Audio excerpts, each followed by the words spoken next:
जी काही घटना झाली त्या घटनेच्या अनुषंगाने आज त्याचा पूर्ण आढावा नागपूरचे पोलीस आयुक्त, रेंज आयजी, एसपी आणि सर्व वरिष्ठ अधिकारी यांच्या उपस्थितीत मी घेतला। एकूण घटनाक्रम आणि त्यानंतर केलेली कारवाई या सगळ्या गोष्टींच्या संदर्भातला हा आढावा होता। मुळातच काही गोष्टी मी सभागृहात देखील या संदर्भातल्या स्पष्ट केल्या होत्या की एक जी काही औरंगजेबाची कबर सकाळी जाळण्यात आली आणि त्याच्यानंतर काही लोकांनी तक्रार केली, पोलिसांनी तक्रार देखील ती दाखल करून घेतली। मात्र या ठिकाणी कबर जाळत असताना कुराणच्या आयत लिहिलेली चादर जाळली, अशा प्रकारचं एक भ्रम तयार करून काही लोकांनी सोशल मीडियाच्या माध्यमातून एक अपप्रचार केला आणि त्यानंतर मोठ्या प्रमाणात जमाव संध्याकाळी तयार झाला। जमावाने तोडफोड केली, दगडफेक केली, गाड्या फोडल्या, लोकांवर हल्ला केला। पोलिसांनी जवळपास 4-5 तासामध्येच या संपूर्ण दंगलीला आवर घातला। त्याकरता अश्रुधुराच्या नळकांड्या असेल किंवा त्या ठिकाणी इतर प्रकारच्या प्रतिबंधात्मक ज्या गोष्टी करण्याची आवश्यकता होती त्या सर्व गोष्टी या पोलिसांनी केल्या।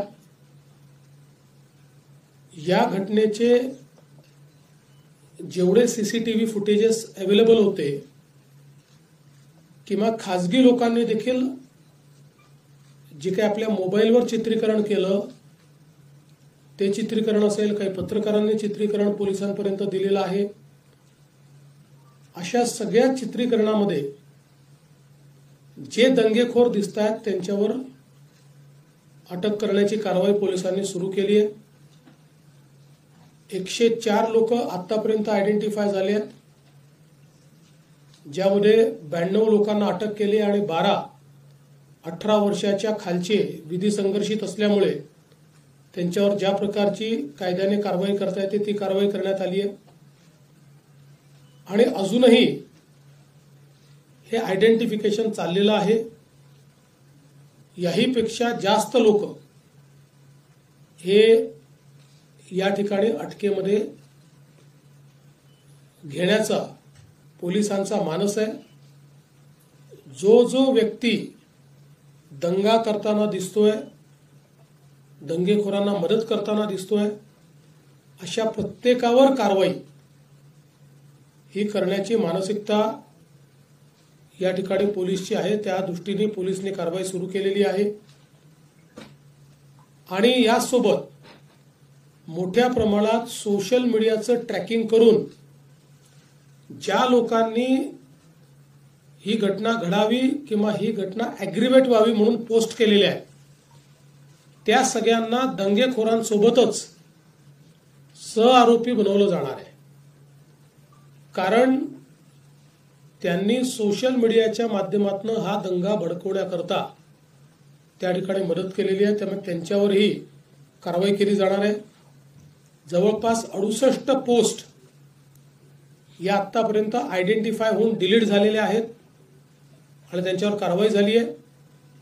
अजून काही पोस्टची माहिती घेणं चाललेलं आहे आणि अशा प्रकारे ज्या लोकांनी भडकवणारा पॉडकास्ट केलं, ज्यांनी चुकीच्या पोस्ट टाकून अफवा पसरवून त्या ठिकाणी लोकांमध्ये एक पॅनिक तयार केलं, अशा सगळ्या लोकांवर मोठ्या प्रमाणात कारवाई होईल।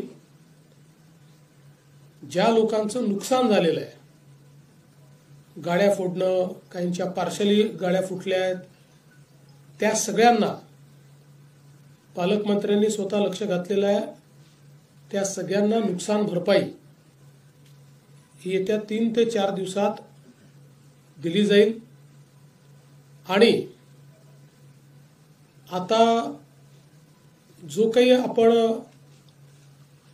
काही निर्बंध घातलेले आहेत, त्या निर्बंधांमुळे थोडं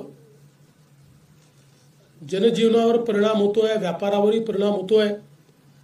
त्यामुळे ते लवकरात लवकर त्यात शिथिलता आणावी अशा प्रकारचा प्रयत्न आहे. पण त्याचवेळी पोलीस सजग राहणार आहेत आणि कोणीही दंगा करण्याचा प्रयत्न केला तरी देखील अतिशय कडक कारवाई केली जाईल. आत्ता जे काही नुकसान झालेलं आहे हे सगळं नुकसान दंगेखोरांकडनं वसूल करण्यात येईल. त्याची सगळी किंमत काढली जाईल आणि ते दंगेखोरांकडनं वसूल केलं जाईल. आणि दंगेखोरांनी ते पैसे भरले नाहीत तर त्यांची प्रॉपर्टी विकली जाईल. अशा प्रकारे नागपूरमध्ये किंवा महाराष्ट्रात कुठेही या गोष्टी सहन केल्या जाणार नाहीत. नागपूरमध्ये तर एक नागपूरचा शांततेचा इतिहास राहिला आहे. 1992 नंतर नागपूरला कधीही मेजर अशा प्रकारचा इन्सिडन्स झालेला नाही. छोटे मोठे झाले असतील. आणि म्हणून आता जर अशा प्रकारे दंगेखोरांना सरळ केलं नाही तर त्यांना अशी सवय पडेल. म्हणून याच्यामध्ये कुठलाही टॉलरन्स हा पोलीस विभाग करणार नाही. तशाच प्रकारच्या सूचना पोलिसांना दिलेल्या आहेत.